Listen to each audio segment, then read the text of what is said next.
How to check old deleted messages on Instagram. Hello everyone, welcome to this channel. I'm Emily and I'm here to help you out today. So without any delay, let's get started.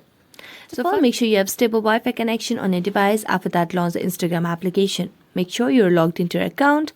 Now, just tap on your profile at the bottom right corner of the screen. Here, select on the hamburger icon at the top right and simply tap on the account center option.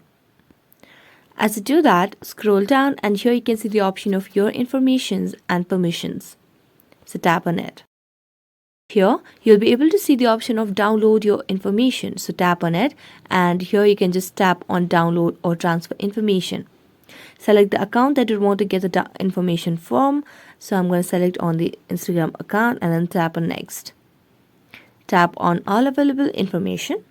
And as you do that, you can just tap on download the device and here you just need to tap on the data range of where you'd want to get from which date to which date, and after that tap on create files and it will create the file for you to download on your device.